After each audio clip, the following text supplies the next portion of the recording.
bien bonjour à tous, c'est le dernier jour au CES. Je vous prie de m'excuser, j'ai manqué de disponibilité pour vous faire des vidéos, pour vous faire découvrir ce salon qui est extraordinaire. Et j'aurais voulu avoir plus de temps et plus de possibilités, mais il y avait beaucoup de choses à faire.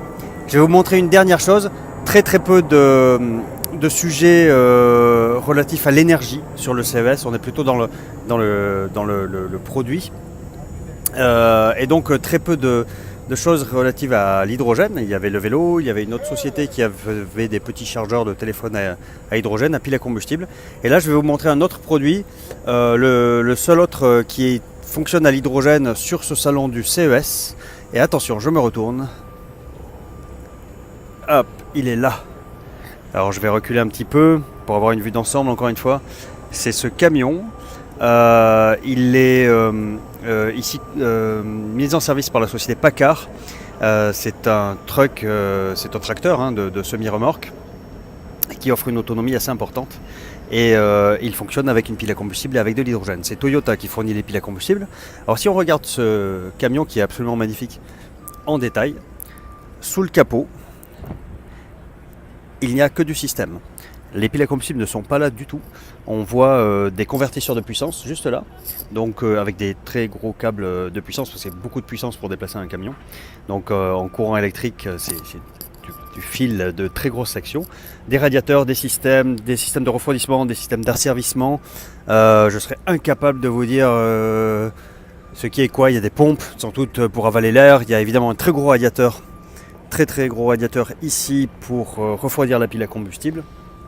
Et beaucoup de systèmes. Et en fait, la pile n'est pas là, ni les réservoirs d'hydrogène. Ils ne sont pas sous le capot. La pile se trouve ici, sous le châssis. Et à l'arrière de la cabine, ce sont les réservoirs d'hydrogène. Ah, il fait du bruit. Quelqu'un a dû démarrer le camion. Alors là, on entend derrière moi, voilà, tous les systèmes qui se mettent en route.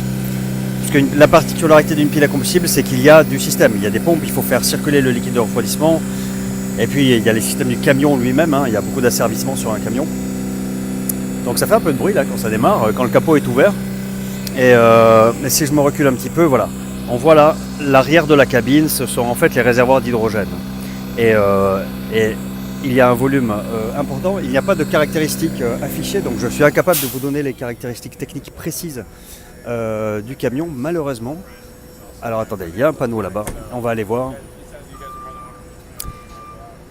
Donc hop là, voilà le petit panneau d'affichage juste derrière moi. Donc c'est un Kenworth by Toyota, enfin avec une alimentation Toyota.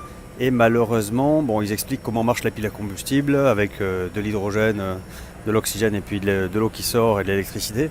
Mais il n'y a pas de caractéristiques techniques pour ce camion qui, je crois, est utilisé. Il me semble que il y a des tests en cours sur le port de Los Angeles et c'est un camion de drayage qui sert à déplacer des conteneurs au port de Los Angeles, me semble-t-il, je n'en suis pas sûr. Information à prendre avec précaution.